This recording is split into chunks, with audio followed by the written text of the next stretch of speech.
ज्ञान के दीप जलाए, आशा की झिलमिल को रोशन बनाए। ऊंचे उठे और छू ले गगन को, ऊंचे उठे और छू ले गगन को, सवेरे की सरगम को जीवन में लाया।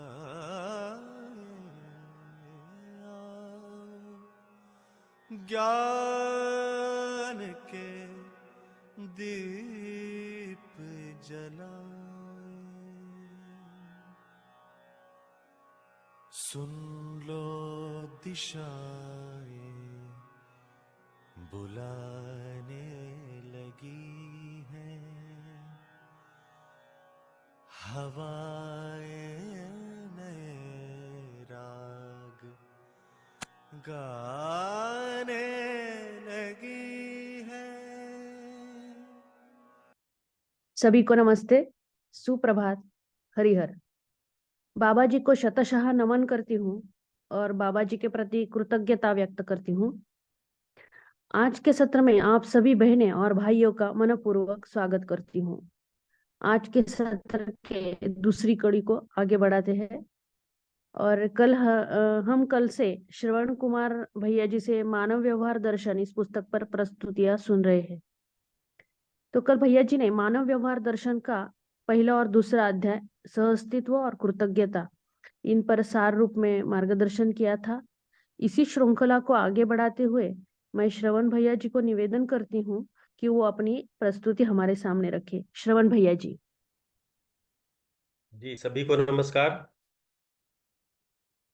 जी नमस्ते भैया। नमस्ते। तो कल तो मैं थोड़ा सा कुछ डिसऑर्डर हो गया था जुड़ने का। आपके द्वारा जो पॉइंट्स मुझे भेजे गए हैं, तो इसमें बुक की समरी के बजाय जो इसकी पूर्व तैयारी की बात करनी है, मानव व्यवहार दर्शन के विस्तृत वाचन से के पूर्व तैयारी हेतु चर्चा सत्र है ये। तो इसमें चैप्टर का भी ले लेंगे, लेकिन जो क्वेश्चन इसमें है कि पुस्तक में प्रस्तुत विषय वस्तु और वास्तव में मेरे लक्ष्य के साथ का संबंध। तो ये मानव व्यवहार दर्शन के अर्थ में अगर देखेंगे इसको, कि पुस्तक में प्रस्तुत जो विषय वस्तु है वो वास्तव में मेरे लक्ष्य के साथ इसका संबंध है, कैसे है, क्या है। तो हम सभी चूंकि इसमें ज्यादातर लोग अध्येता है पुराने, या इसमें भी लंबे समय से अध्ययन कर ही रहे हैं, तो इसमें पहला मुद्दा है कि हमें लक्ष्य का पता है क्या। मेरे लक्ष्य के साथ संबंध इसमें जो बात कही गई है, तो मेरे लक्ष्य का मतलब क्या हुआ कि मानव लक्ष्य की ही बात है। तो मानव लक्ष्य समाधान, समृद्धि, अभय, सह अस्तित्व ही है। तो लक्ष्य पहचान में आएगा तो पुस्तक की विषय वस्तु मेरे लक्ष्य से जुड़ी हुई दिखती है। अब अगर लक्ष्य ही पहचान में नहीं आएगा तो पुस्तक की विषय वस्तु भी लक्ष्य से जुड़ी हुई नहीं दिखेगी। फिर हम कोई जो लक्ष्य है अभी, जो भौतिक जगत का लक्ष्य है, वो भी कम नहीं है, वो खराब नहीं है, वो उसका कोई अवमूल्यन नहीं है, लेकिन वो बीच के पड़ाव है, वो मंजिल नहीं है। ये हमको अगर स्पष्ट है तो लक्ष्य के अर्थ में अगर देखेंगे तो पूरा मानव व्यवहार दर्शन की विषय वस्तु समाधान, समृद्धि, अभय, सह अस्तित्व के अर्थ में है। समाधान के अर्थ में इसलिए है क्योंकि समाधान का मतलब ही है सह अस्तित्व दर्शन ज्ञान, जीवन ज्ञान और मानवीयतापूर्ण आचरण ज्ञान, विवेक और विज्ञान।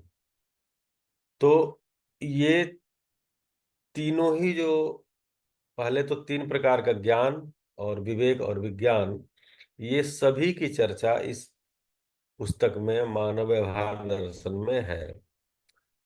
तो हम लोग जब अध्ययन कर रहे थे तो बार बार मानव व्यवहार दर्शन का अध्ययन करने के लिए ऐसा वरिष्ठ प्रबोधकों के द्वारा कहा भी जाता था। हमें भी लगता था गीता में भी 18 अध्याय है, मानव व्यवहार दर्शन में भी 18 अध्याय है।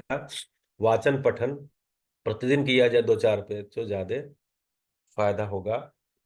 तो तीन जो ज्ञान है, अस्तित्व दर्शन ज्ञान, तो आप देखेंगे कि सह अस्तित्व और सृष्टि दर्शन से इसकी शुरुआत है। और दूसरा जो बोल रहे हैं कि जीवन ज्ञान, तो जब हम 17वां और 18वां अध्याय पढ़ते हैं, रहस्य मुक्ति सुख शांति संतोष आनंद, तो ये पूरा का पूरा जीवन ज्ञान के ऊपर है। हालांकि जीवन ज्ञान अन्य भी अध्याय में है, लेकिन वहां जाकर के ये खुलता है। क्योंकि रहस्य क्या है, रहस्य क्या है, मानव के लिए रहस्य क्या है? तो मानव के लिए रहस्य यह है कि मानव जन्मजात सुख की चाहत में है, जन्मजात सुखी होता है, एक भी काम ऐसा करना नहीं चाहता जिससे वो दुखी हो, बल्कि वो दुखी होने वाले काम से हमेशा बचता है, हमेशा वो सुखी होने वाले काम ही करता है। लेकिन रहस्य क्या है? वो सुखी हो नहीं रहा है, ये रहस्य है। तो ये रहस्य मुक्ति कैसे होगी? तो चूंकि मानव शरीर प्लस जीवन है, यानी जीवन है शरीर को चला रहा है, तो जीवन ज्ञान के बिना रहस्य मुक्ति नहीं होती। तो जीवन ज्ञान का होना आवश्यक है। तो जीवन ज्ञान ही भी परम ज्ञान में एक परम ज्ञान का एक हिस्सा है, अस्तित्व दर्शन ज्ञान के साथ परम ज्ञान का ही हिस्सा है। तो जीवन ज्ञान के बारे में इस पुस्तक में विधिवत है। तो अस्तित्व दर्शन भी है और जीवन ज्ञान भी है। फिर मानवीयतापूर्ण आचरण ज्ञान, इसके बारे में आप देखेंगे चौथा अध्याय मानव सहज प्रयोजन मानवीय व्यवहार, 7वां अध्याय।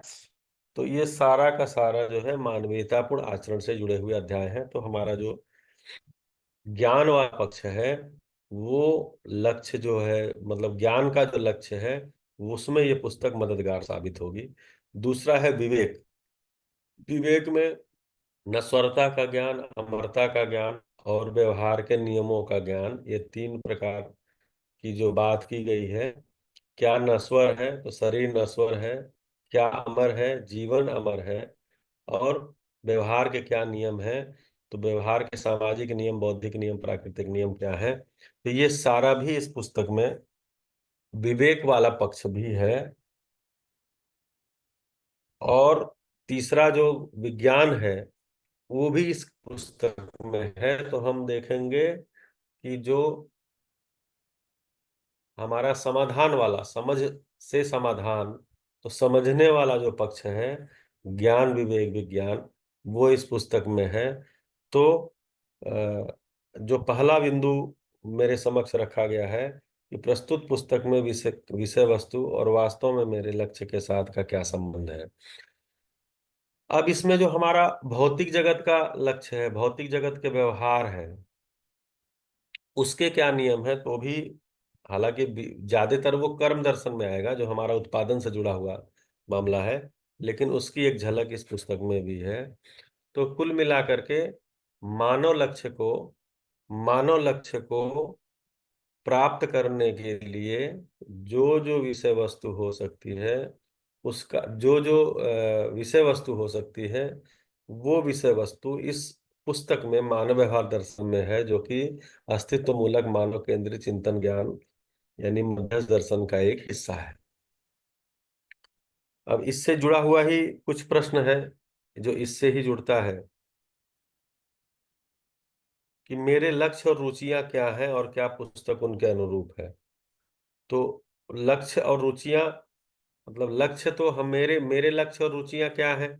तो पहले भी मैं बोला हूं कि मेरी लक्ष्य और रुचियां जो है वो मुझे मुझे मतलब मुझे पता है, मुझे स्पष्ट हो चुकी हैं। उसके बाद हम अध्ययन कर रहे हैं, तो उसके अनुरूप है ये। क्या पुस्तक नई अंतर्दृष्टि, दृष्टिकोण या ज्ञान प्रदान करेगी? जिससे मुझे व्यक्तिगत या व्यावसायिक रूप से लाभ हो सकता है। मतलब पर्सनली एंड प्रोफेशनली हमको इसका कोई बेनिफिट हो सकता है, ऐसा कोई इनसाइट, पर्सपेक्टिव या नॉलेज इस बुक से हमें मिलता है क्या? तो इस पुस्तक के का जब हम शोध करेंगे, यानी शब्द से अर्थ, अर्थ से वस्तु तक पहुंचने का प्रयास करेंगे, तो हमारा दृष्टिकोण ही बदलता है। और दृष्टिकोण जो बदलता है उसमें दृष्टिकोण से मेरी अंतर्दृष्टि जो है वो खुलती है। मामला सारा क्योंकि हम दर्शन कर रहे हैं, अस्तित्व का दर्शन कर रहे हैं। तो दर्शन करने से दर्शन करना है, दर्शन करना ही, दर्शन करना हमारा लक्ष्य है। तो दर्शन के लिए दृश्य क्या है और दृश्य के लिए दृष्टि क्या है, दृष्टि का के लिए दृष्टा कौन है? तो इसमें आप देखेंगे तो दृष्टा, दर्शन, दृश्य, दृष्टि, ये 9वां अध्याय ही है। 9वां अध्याय ही इसी पर है, दर्शन, दृश्य और दृष्टि पर। तो इसमें दर्शन किसका करना है? तो अस्तित्व दर्शन।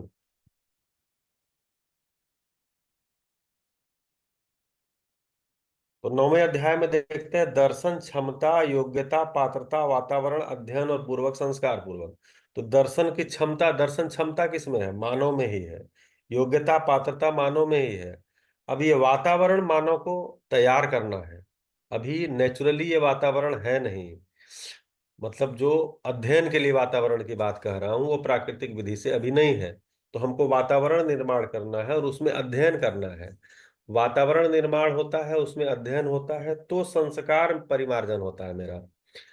एक वातावरण में, मतलब एक मैं अध्ययन के लिए बैठा, एक वातावरण है, उस वातावरण में मेरा अध्ययन हुआ, उस अध्ययन के बाद मेरे संस्कार में परिमार्जन हुआ, फिर मैं वातावरण में अध्ययन किया और उस अध्ययन में मेरा।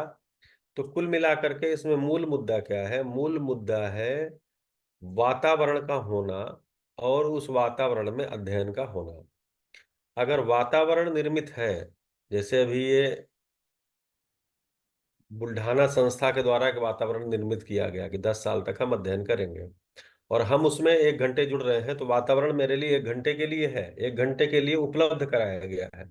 लेकिन बाकी के 23 घंटे का वातावरण वैसा बनाना ये मेरी जिम्मेदारी है। और फिर उस वातावरण में मेरा अध्ययन होना। तो अध्ययन होने से क्या होता है कि मेरे दृष्टिकोण में बदलाव हो जाता है। मतलब मानव वही है, पदार्थ वही है, जीव जंतु वही है, हवा मिट्टी पानी सब कुछ, मेरा पड़ोसी, मेरा परिवेश, सब कुछ वही है। हम देखते हैं, मैं अपने को देखता हूं तो मेरे में जो जो धीरे धीरे धीरे धीरे जो कुछ भी परिमार्जन हो रहा है, आप सब भी इसको पहचानते होंगे अपने अंदर, कि सब कुछ वही है, दृश्य वही है। केवल दृष्टिकोण बदलने से हम धीरे धीरे रिलैक्स हो रहे हैं, धीरे धीरे हमारी हापाधापी कम हो रही है, धीरे धीरे हमारी बेचैनी कम हो रही है, धीरे धीरे हमारी स्थिरता आ रही है। इसका मतलब क्या हुआ? इसका मतलब ये हुआ कि दृष्टिकोण में, दृश्य वही है लेकिन दृष्टिकोण में बदलाव से मेरा ध्यान अब सच्चाइयों की तरफ है, मेरा ध्यान अब वास्तविकताओं की तरफ है, मेरा ध्यान अब नियम की तरफ है, मेरा ध्यान अब धीरे धीरे धीरे धीरे सह अस्तित्व की तरफ है, क्योंकि संपूर्ण समाधान सह अस्तित्व ही है। तो दृष्टि के द्वारा जो समझ बनेगी वही दर्शन है। वातावरण जो है, प्राकृतिक वातावरण तो उपलब्ध ही है, मानवकृत वातावरण पे काम करना है। और अध्ययन के लिए वस्तु उपलब्ध है। अभी अभी जो है इस समय धरती पर अध्ययन के लिए वस्तु उपलब्ध है। जो जितना, जैसे बाबा जी को अगर अध्ययन पूर्वक अनुभव संपन्नता हुई, बाबा जी जागृत हुए और उन सारी वस्तु को वो वांग्मय रूप में लिख करके रख के गए हैं, तो वस्तु उपलब्ध है। तो अध्ययन की वस्तु उपलब्ध है, अध्ययन करना कराना हम सभी को है। तो ये जो प्रश्न है कि क्या पुस्तक नई अंतर्दृष्टि, दृष्टिकोण या ज्ञान प्रदान करेगी, तो ज्ञान की चर्चा होगी। 3 ज्ञान है जिससे मुझे व्यक्तिगत या व्यावसायिक रूप से लाभ हो सकता है। तो व्यक्तिगत रूप से भी लाभ होगा और व्यावसायिक, जिस जिस शब्द को हम यहाँ प्रयोग कर रहे हैं उसमें भी हम बिना शोषण के आवर्तनशील पद्धति से हम जो व्यवसाय है उसको भी कर सकते हैं, उत्पादन को कर सकते हैं। तो हमें मतलब बिना किसी गिल्ट के, बिना किसी अपराध बोध के हम व्यवसाय कर सकें, बिना किसी अपराध बोध के हम व्यवहार कर सकें, बिना किसी कलेश के, जैसा कि चार चीजें हैं कि तनाव मुक्त, कलेश मुक्त, भय मुक्त और संतुलन युक्त जिंदगी जीना। तो स्वयं में तनाव मुक्त, परिवार में कलेश मुक्त, समाज में भय मुक्त और प्रकृति के साथ संतुलन युक्त जिंदगी जी पाना, ये संभव हो सकेगा इस पुस्तक के पठन के उपरांत। तो मैं अभी दो, इसमें जो प्रश्न थे उन दो प्रश्नों पर अपनी बात को रखा हूं। इस पर अगर आपको कुछ जोड़ना है, आप में से किसी को भी, ऐसा नहीं है सभी सभी लोग इसमें से काफी लोग काफी पुराने समय से भी जुड़े हुए हैं, तो ऐसा नहीं आपको केवल प्रश्न और जिज्ञासा ही रखना है। इसमें अगर कुछ जोड़ना है तो आप जोड़ सकते हैं इन दोनों प्रश्न बिंदुओं के ऊपर। पहला बिंदु था मेरे लक्ष्य के अनुरूप ये पुस्तक है या नहीं। दूसरा था क्या ये पुस्तक यानी मानव व्यवहार दर्शन जिसका हम अध्ययन करना शुरू करने जा रहे हैं, नई अंतर्दृष्टि, दृष्टिकोण या ज्ञान प्रदान करेगी जिससे मुझे व्यक्तिगत या व्यावसायिक रूप से लाभ हो सकता है। बताइए।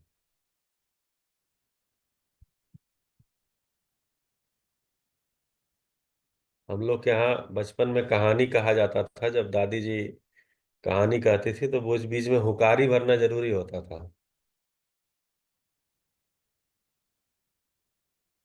हुकारी समझते हैं? जी भैया। प्रणाम भैया। बिल्कुल, बिल्कुल जी ठीक बात है। जी। सोनाली जी नमस्ते।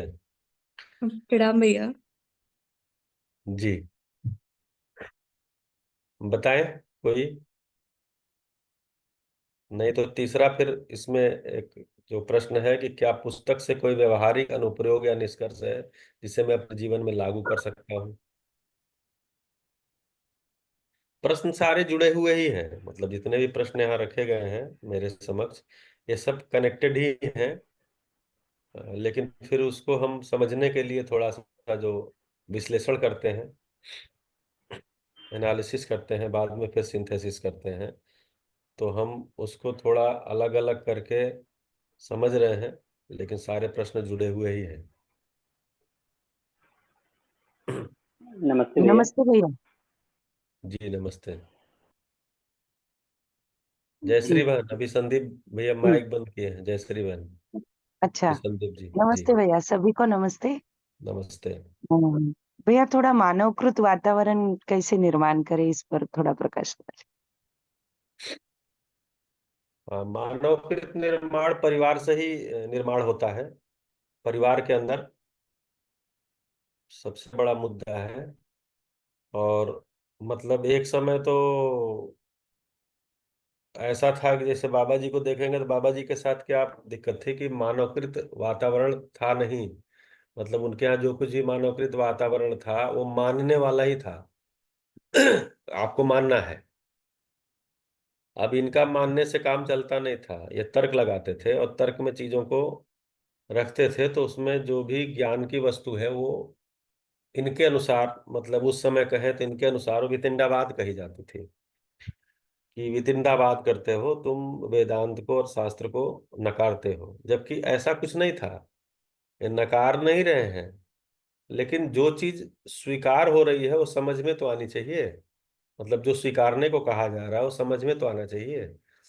तो जो जो कहा गया वो करते गए करते गए करते गए करते गए, लेकिन वो वातावरण मिला ही नहीं। इसलिए उस वातावरण से निकले, निकल करके एक जगह पर गए, एक वो भी अपने गुरु के आदेश से एक जगह पर गए जहां पर वस्तु भी नहीं थी। बाबा जी के सामने एक और समस्या था कि अध्ययन की वस्तु भी नहीं थी जिसे हम तर्क पूर्वक समझ सकें। तो वस्तु का अनुसंधान भी करना था, डिस्कवरी भी करनी थी। तो वस्तु के अनुसंधान में उनका बहुत ज्यादा समय लगा। लेकिन एक बार जब अनुसंधान हुआ, वस्तु सामने आई, तो आप देखेंगे कि धीरे धीरे धीरे धीरे धीरे धीरे धीरे धीरे उनके पास लोग दर्शन समझने थोड़ी आते थे। उनके पास लोग दवा इलाज के लिए आते थे, क्योंकि शरीर केंद्रित, मानव शरीर केंद्रित जीता है। तो अभी भी शरीर को लेकर के वो कहीं भी जा सकता है। अगर शरीर में बीमारी हो गई तो उसको ठीक कराने वो देश दुनिया में दौड़ सकता है। और उसको, जो व्यक्ति बोलता है कि मुझे एक भी पल की फुर्सत नहीं है, वो 2-2 साल तक उसको फुर्सत हो जाती है। कारण क्या है कि शरीर केंद्रित जीना है, जीवन केंद्रित जीना नहीं है। तो इसलिए उस समय चूंकि वैद्यकीय काम बहुत ही मतलब उच्च कोटि के वैद्य भी रहे बाबा जी, तो लोग उसके लिए आते थे। लेकिन बाबा जी उसमें धीरे से 2 लाइन बोल के कुछ लिखवा देना, कुछ बात कर लेना, धीरे धीरे धीरे धीरे धीरे धीरे दर्शन को समझने वाले लोग भी बैठना शुरू हुए। धीरे धीरे एक वातावरण का निर्माण हुआ। तो वातावरण का निर्माण, ये एक समझा हुआ व्यक्ति या जो ज्ञान के लिए प्यासा हुआ व्यक्ति वातावरण का निर्माण करेगा। और ये अपने निकटतम संबंधियों से शुरू होता है। अगर निकटतम संबंधियों से नहीं शुरू होता, एक संस्थान के रूप में शुरू होगा। अभी जो वातावरण, जैसे जितने संस्थान बन रहे हैं, वो संस्थान की उपयोगिता क्या है? वो एक कृत्रिम वातावरण है। प्राकृतिक वातावरण उपलब्ध नहीं है, तो हम एक कृत्रिम वातावरण, आर्टिफिशियल एनवायरनमेंट बना रहे हैं। उसके अंदर आकर के हम 24/7 हमारी कल्पना में ये कंटेंट ही चले। तो अभी जैसे आप बुल्ढाना संस्थान से जुड़े हुए जो लोग हैं, तो एक वातावरण वहाँ उपलब्ध है। जो लोग उसमें 24 घंटे रहते हैं, वो 24 घंटे उत्पादन से लेकर के, व्यवहार से लेकर के, ज्ञान से लेकर के, अध्ययन से लेकर के, दुनियादारी से लेकर के, सारी चीजों पर उस पे ही चर्चा करेंगे। सार्थकता पे ही चर्चा करते हैं, निरर्थकता पे चर्चा नहीं करते हैं। तो वातावरण का मतलब ये हुआ कि सार्थक चीजों पे चर्चा करना। गिलास, मैं तो बोलता हूं मेरी जिंदगी में गिलास शिकवा शिकायत कम होते जाना, ये समझ जाए कि मेरे अंदर का वातावरण बदल रहा है।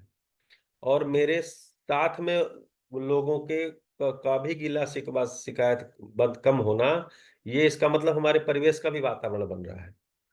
तो ये जो हमारा सार्थकता की चर्चा और एक गिला शिकवा शिकायत का कम होना, ये हमारा एक तरह से मीटर है, ये देखने का कि मेरे अंदर का वातावरण और मेरे बाहर का वातावरण वास्तव में बदल रहा है।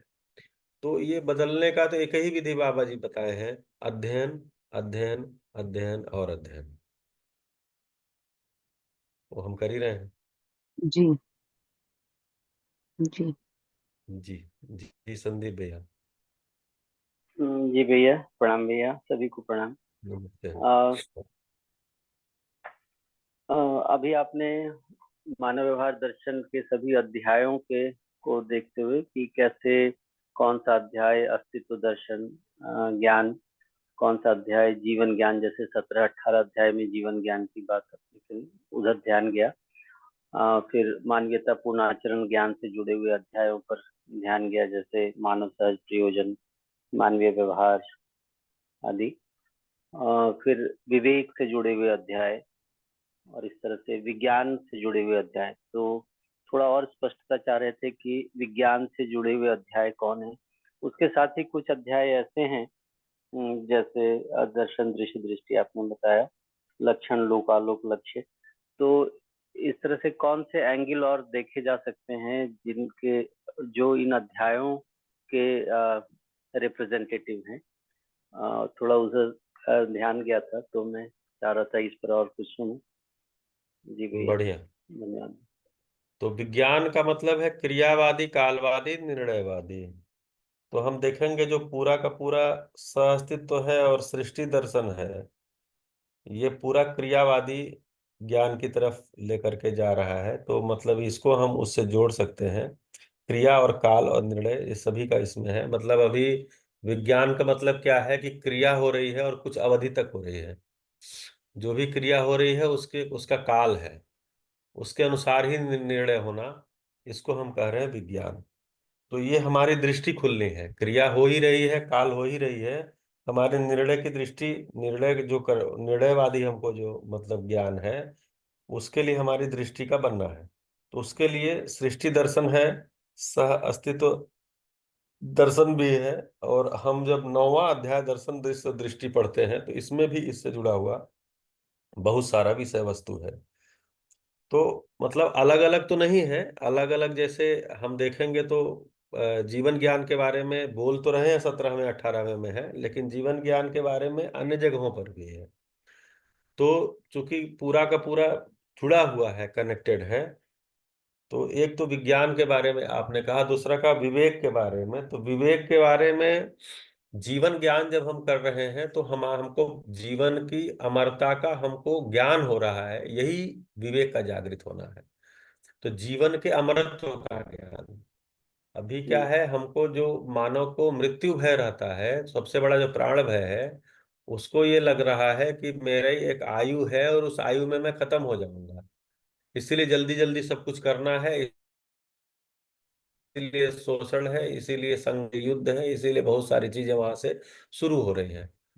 केवल एक चीज अगर पता चल जाता है, पता चलने का मतलब मेरी दृष्टि उसमें खुल जाती है कि जीवन अमर है।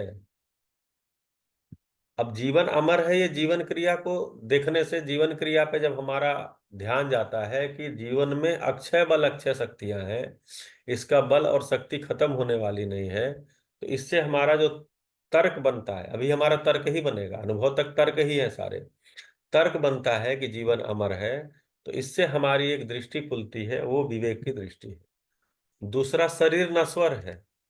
तो जब हमको प्राण अवस्था समझ में आ जाती है कि प्राण अवस्था जो रचना हुई है उसकी विरचना होती है, तो शरीर की रचना हुई है तो शरीर की विरचना होगी, तो इसकी विरचना होनी ही है। इसकी विरचना होने के तीन कारण हैं। या तो शरीर अपनी आयु पूरी करेगा, आयु पूरी करेगा मतलब कि जो इसके अंदर क्रियाशीलता है वो क्रियाशीलता मंद पड़ेगी, शरीर के आर्गन धीरे धीरे कमजोर पड़ने लगेंगे, और एक बार शरीर के आर्गन काम करना बंद कर देंगे, उसको बोलते हैं कि उम्र पूरी होकर के मृत्यु होना। और दूसरा होता है बीमारी के कारण।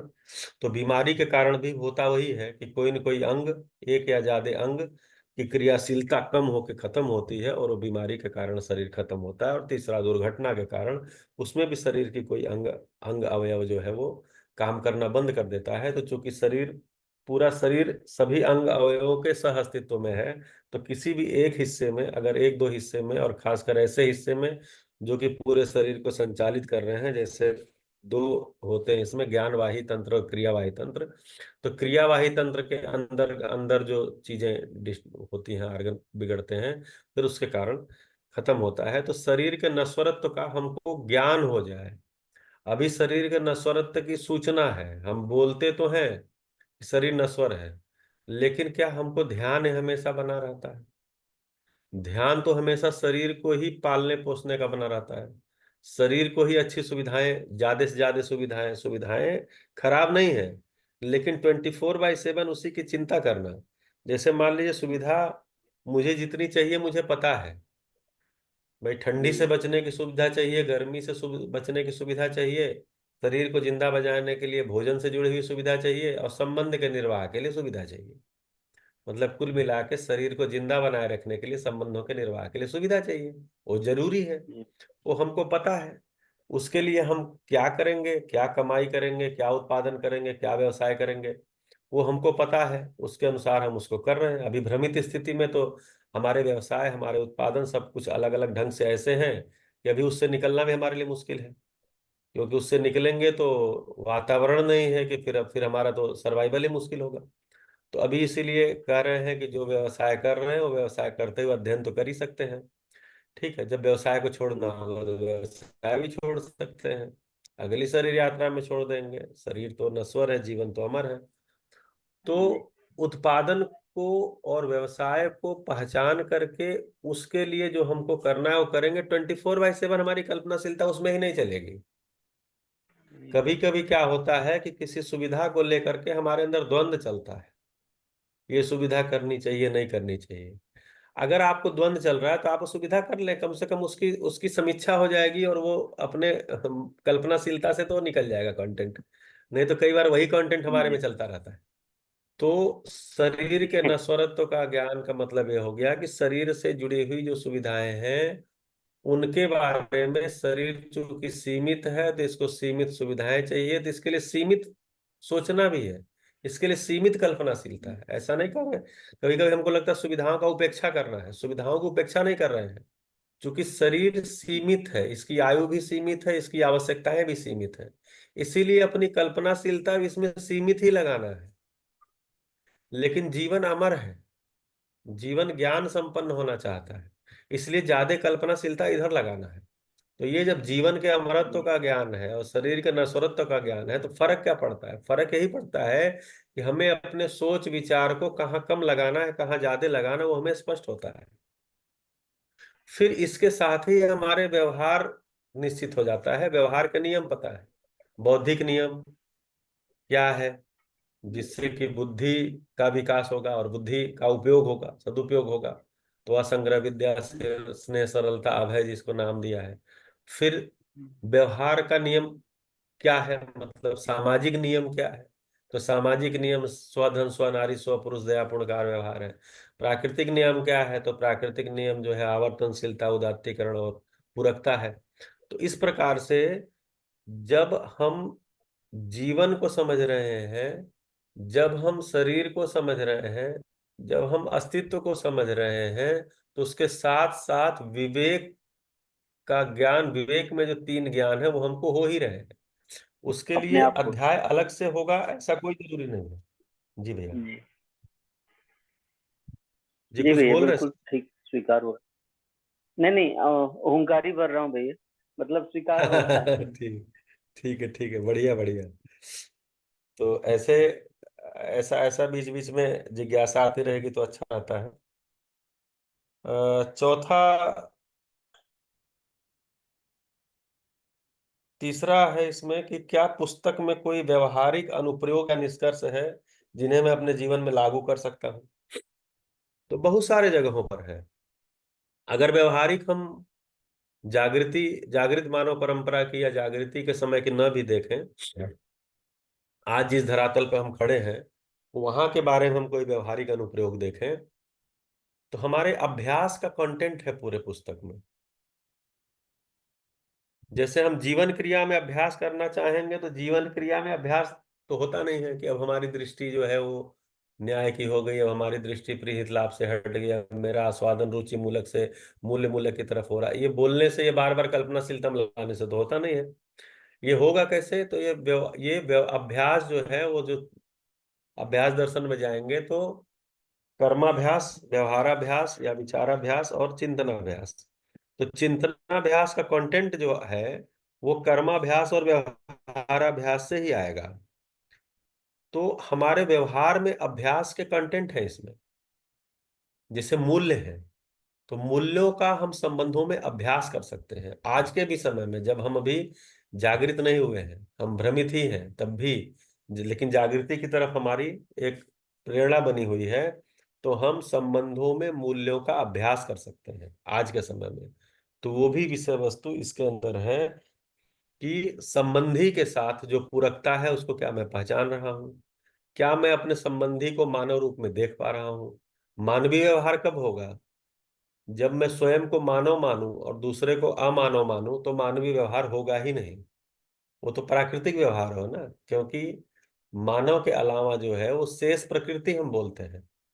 तो अगर हम अपने संबंधी को मानव मानते ही नहीं हैं, तो हम उसके साथ फिर प्राकृतिक व्यवहार करेंगे, मतलब वो फिर पूरकता, उदात्तीकरण, आवर्तनशीलता नियम का पालन करेंगे, फिर सामाजिक नियम के अनुसार व्यवहार नहीं कर पाएंगे। तो पहली शर्त है व्यवहार के लिए कि सामने जो मेरा संबंधी है, मेरा संबंधी मतलब जो भी मेरे संबंध में है, वो भी मानव ही है। ये पहला अभ्यास की वस्तु है। अगर ये समझ में आ गया वो भी मानव है, तो क्या अभ्यास करना है? उनके साथ कृतज्ञता का अभ्यास करना है, क्योंकि हर मानव एक दूसरे मानव के प्रति ज्ञान या सुविधा के लिए योगदान कर ही रहा है। सेवा के रूप में, सुविधा के रूप में, ज्ञान के रूप में योगदान कर ही रहा है। तो कृतज्ञता का अभ्यास करने से हम रिलैक्स होते हैं, हमारे अंदर एक एक एक एक संतुष्टि आती है, एक तरह की एक फीलिंग आती है, मतलब उसको सुख नाम नहीं दे सकते हैं, लेकिन एक खुशहाली आती है जब हम कृतज्ञ होते हैं। ये अभ्यास कर सकते हैं, सम्मान का, विश्वास का अभ्यास कर सकते हैं, स्नेह का अभ्यास कर सकते हैं। तो ऐसी अभ्यास करने की वस्तु इसके अंदर, इस पुस्तक के अंदर है, जो कि हम अपने व्यवहारिक अनुप्रयोग में व्यवहारिक अनुप्रयोग में ला सकते हैं। ऐसे ही हम जब व्यवसाय कर रहे हैं, तो व्यवसाय करने के लिए नियम पूर्वक जो हमको उत्पादन करना है उसकी भी विषय वस्तु है। तो हम जो, हमारे जो व्यवहारिक अनुप्रयोग हैं जो हम मतलब इंग्लिश में है कि are the practical application are takeaways from the book that I can apply to my life. हमारी जिंदगी में जो व्यवहारिक अनुप्रयोग है उसमें हम करते दो ही काम है, या तो मानव के साथ व्यवहार करते हैं या शेष प्रकृति के साथ उत्पादन करते हैं। मानव के साथ जो व्यवहार है वो सुखी होने के अर्थ में है, प्रकृति के साथ उत्पादन जो है वो सुविधा के अर्थ में है। ये हमें दृष्टि बना है, साथ में ये भी दृष्टि बना है कि सुविधा जरूरी है लेकिन सुविधा से सुख नहीं है। सुख व्यवहार पूर्वक मानव के साथ तृप्ति पूर्वक जीने में है। तो अगर हम देखें तो इस पुस्तक में व्यवहारिक अनुप्रयोग या जो निष्कर्ष हमारे हैं वो उसके कंटेंट पूरे भरे पड़े हैं हर अध्याय में है। कोई एक अध्याय का नाम इसमें लेना लेने से होगा भी नहीं। फिर एक है कि क्या पुस्तक मुझे हमें लगता है ये सारे बिंदु आप लोगों के समक्ष भी होंगे ही, ग्रुप में भी शायद होगा। क्या पुस्तक मुझे मेरे सामने आने वाली किसी विशिष्ट समस्या या चुनौती को हल करने में मदद करेगी? तो देखिए चुनौती क्या आती है। चुनौती क्या आती है? चुनौती आती है कि मेरा संबंधी के साथ कलेश हो रहा है। मतलब या तो नैसर्गिक निसर्ग की चुनौती आती है या वातावरण की आती है। बारिश ज्यादा हो रही है, अब इसका समाधान वांग्मय में अगर पढ़ेंगे तो एक लाइन का है कि भाई बरसात में बारिश होगी, बारिश होना धरती के लिए आवश्यक है। बारिश प्रलयंकारी हो रही है, बाढ़ आ रहा है, तो बारिश प्रलयंकारी नहीं होती है। अभी हम लोग नदी के बारे में देखे हैं कि बाढ़ क्यों आती है। तो बारिश या पानी का इकट्ठा होना ये प्रलयंकारी नहीं होता है, ये मानव ने जो कुछ बिगाड़ रखा है उसके कारण ये प्रलयंकारी होता है। जैसे नदी के, मैं तो पूर्वी उत्तर प्रदेश का गोरखपुर का रहने वाला हूँ, वहां पर नदी की दिशा को मोड़ने के लिए बड़े बड़े बांध बना दिए गए। मतलब नदी का जो नेचुरल फ्लो है उसको भी शहर को और अन्य चीजों को बचाने के लिए उसको भी कर दिया। तो कुल मिलाकर के इसके चर्चा में मैं ज्यादा नहीं जाऊंगा। मतलब कुल मिला के समाधान, अब प्रकृति का समाधान, ठंडी ज्यादा पड़ रही है, गर्मी बहुत ज्यादा पड़ रही है, अब ये प्राकृतिक नियम से होगा जो कुछ भी होगा। गर्मी ज्यादा पड़ रही है तो हमको गर्मी से बचने का उपाय करना है, या शरीर को गर्मी से के सहन सहन के करने के अनुकूल बनाना है।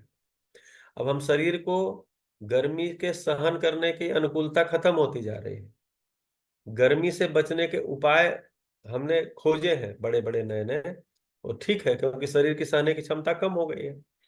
तो और दूसरा, ये गर्मी बढ़ क्यों रही है, तो इसमें के भी पीछे मानवीय कारण है। तो उसके पीछे के मानवीय कारण जो है वो कैसे ठीक होंगे, तो मानवीय शिक्षा से ठीक होंगे। तो काम कहाँ करना है? शिक्षा में करना है। आने वाले समय में प्रकृति में संतुलन बना रहे, इसके लिए भी काम शिक्षा में ही करना है। तो हमारा जो एकदम से सामने वाली समस्या का समाधान है वो भी हमारे अध्ययन से ही मिलती है। हम रिलैक्स होते हैं, हम परेशान नहीं होते। जैसे दुनिया में बहुत कुछ चल रहा है, अभी जिसके पास बैठी हो बांग्लादेश की चर्चा कर रहा है, वहां ये हो गया। तो मैं उनसे कहता हूं कि भैया इस चर्चा से करके हम कहाँ पहुंचेंगे? ये चर्चा खराब नहीं है लेकिन हम इसमें कुछ कर ही नहीं सकते ना। अभी हमको कोई करने भी नहीं देगा, ना तो हमको भारत सरकार कुछ करने देगी, ना बांग्लादेश सरकार कुछ करने देगी। कुछ भी नहीं करने देगी, एक भी कदम हमको नहीं उठाने देगी। तो हम ऐसे चर्चा में अभी इस समय अपना लेके जा रहे हैं। तो ठीक है, हम इससे निष्कर्ष क्या निकाल सकते हैं? निष्कर्ष ये निकाल सकते हैं कि ये जो मानवकृत व्यवस्था है इसमें दोष है। मानवकृत व्यवस्था में जो अपने प्रतिनिधियों की चयन की प्रणाली है इसमें दोष है। ये कैसे होगा? तो ये जो अखंड समाज सार्वभौम व्यवस्था जिसको हम बोल रहे हैं कि मानवीय व्यवस्था, जिसको हम बोल रहे हैं कि मानवीयता आचरण पूर्वक जीते हुए मानवों की व्यवस्था, वो जब तक नहीं होगी, जो 10 सोपानी व्यवस्था कह रहे हैं, तब तक ये प्रतिनिधियों को चुनने का ऐसा ही लोचा रहेगा। प्रतिनिधि को चुनने वाले लोग जो है वो, उनको ही पहचान नहीं है प्रतिनिधि कैसे चुनना है। तो ये जो समाधान वहां से आएगा, तो हमको काम इसमें करना है। तो हमारी इस तरह की समस्याएं आती हैं। फिर हमारे संबंधी के साथ हमारा कलेश हो जाता है, झगड़ा हो जाता है, हम झगड़ा करना नहीं चाहते लेकिन झगड़ा हो जाता है। अब इसका समाधान दर्शन में क्या है? इसका समाधान दर्शन में यह है कि हमको संबंध समझ में नहीं आया है, मूल्य समझ में नहीं आया है, ऐसा ही सामने को भी नहीं आया है। हम हस्तक्षेप और उपेक्षा विधि से ही जी रहे हैं। मतलब मैं अगर अपने को ज्ञान संपन्न मान रहा हूं तो क्या मैं भी हस्तक्षेप और उपेक्षा विधि से ही जी रहा हूं? तो मैं दूसरे के हस्तक्षेप और उपेक्षा को खराब कैसे कह रहा हूं जब मैं भी हस्तक्षेप और उपेक्षा विधि से ही जी रहा हूं? तो इस प्रकार से दर्शन के अंदर जब कंटेंट में जाते हैं तो हमारी जो एकदम से मेरे सामने आने वाली विशिष्ट समस्याएं और चुनौतियां हैं उनका भी हल होता है, लेकिन इसका कोई ताबीज इसमें नहीं है, इसका कोई मंत्र इसमें एक लाइन का नहीं है कि वो पढ़ दिया और वो दूर हो जाएगा। बस हमको उसका रूट पता चल गया, घटना कोई हुई, कोई तनाव हुआ, कोई समस्या आई, उसका रूट हमको पता चल जाए। ये रूट पता चल जाने से रूट पे हम काम करना शुरू करते हैं, फ्रूट बाद में आएगा, ये पता हमको भी। रूट पे काम करने से फ्रूट बाद में आएगा, लेकिन हम रूट हमको पता चल गया। तो दर्शन का अध्ययन करने से, मानव व्यवहार दर्शन का अध्ययन करने से धीरे धीरे हमको रूट भी पता चलता है और समाधान भी उसका पता चलता है। तो विशिष्ट समस्या का एकाएक समाधान इतना ही है कि हम रिलैक्स हैं, उस समस्या के बाद भी हम रिलैक्स हैं, क्योंकि हमें पता है उस समस्या का कारण क्या है। अभी क्या लगता है, उस समस्या का कारण ही हमको पता नहीं चलता, या उसका कोई कारण हम अपने मन से कुछ मैन्युफैक्चर कर लेते हैं, ओरिजिनल नहीं पहचान पाते, अपने से ही कुछ हम फैब्रिकेट कर देते हैं, मैन्युफैक्चर कर देते हैं, हमको लगता है यही कारण है। हम जब सहअस्तित्व विधि से सोचना शुरू कर देते हैं तो हमको सहअस्तित्व विधि से उसका कारण पता चलता है और सहअस्तित्व विधि से उसका समाधान भी पता चल जाता है। तो समस्याएं खत्म नहीं हुई हैं, लेकिन उस समस्या से हम परेशान भी नहीं हैं, ये स्थिति आ जाती है। तो जो विशिष्ट समस्याएं हमारे सामने आती हैं, तो अभी क्या है, हम उससे परेशान बहुत ज्यादा हो जाते हैं। दर्शन के अध्ययन करने से क्या होता है कि समस्याएं रहती हैं लेकिन हम परेशान उतने नहीं रहते, क्योंकि मुझे पता है कि आज इसका समाधान जितना हो सकता है उतना ही हो पाएगा, बाकी बाद में होगा। भाई बारिश हो रही है तो बारिश हो रही है तो हमारे पास छाता है तो हम छाता लगा लेते हैं, उससे हम बारिश नहीं रोक देते हैं ना। तो एक छतरी सा मिल जाता है हमको, तो छतरी लगा लिया तो हम भीगने से बच रहे हैं, इतनी सी बात है, बाकी बारिश तो हो ही रही है।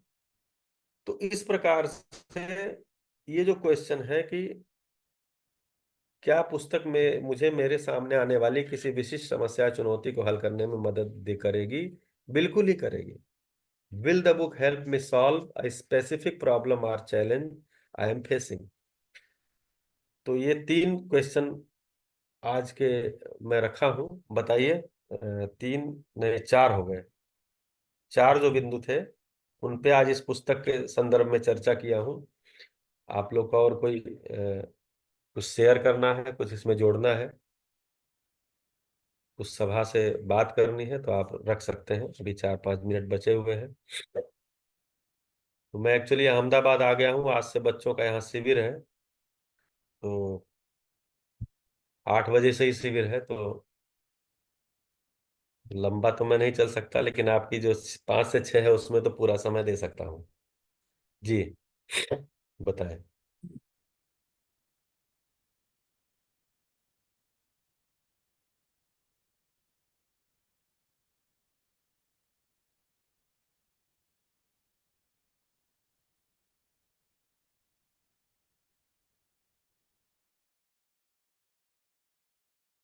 जी भैया, जिन प्रश्न, हालांकि प्रश्न तो मैंने नहीं पढ़े थे, लेकिन जब अभी आपने प्रश्न के साथ उत्तर प्रस्तुत किया है तो ये बढ़िया स्वीकार होता है कि तत्क्षण समाधान उस समस्या दूर नहीं होती है, हमें वो कैपेबिलिटी आ जाती है कि हम उसके जड़ को समझ सकें और उससे जो घबराहट और परेशानी है वो नहीं हो पाती, और ऐसी मानसिक स्थिति में हम समाधान भी ढूंढ पाते हैं।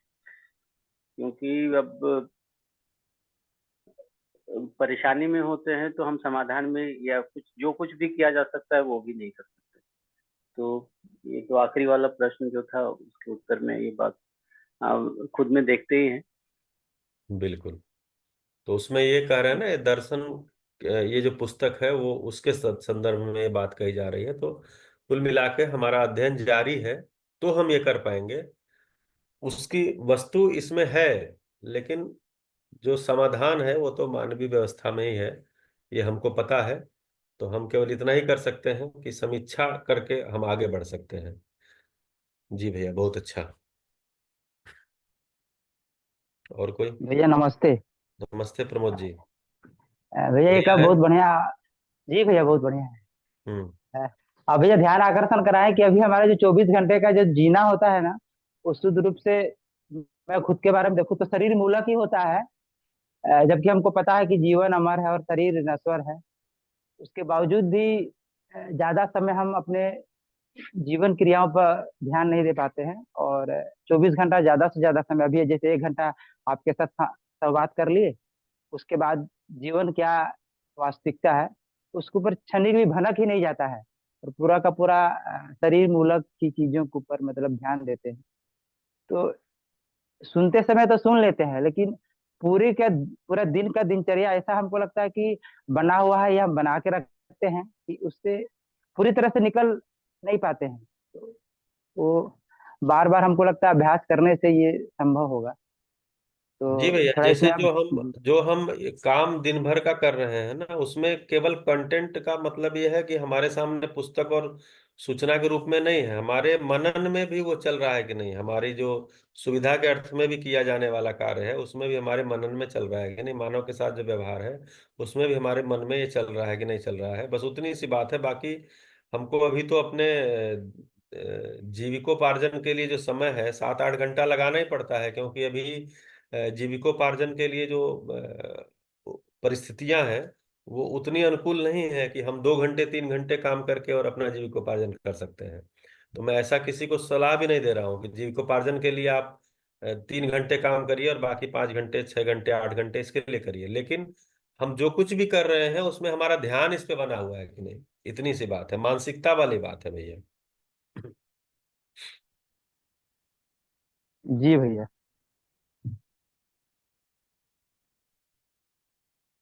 जी बताएं जयश्री बहन, क्या आदेश है?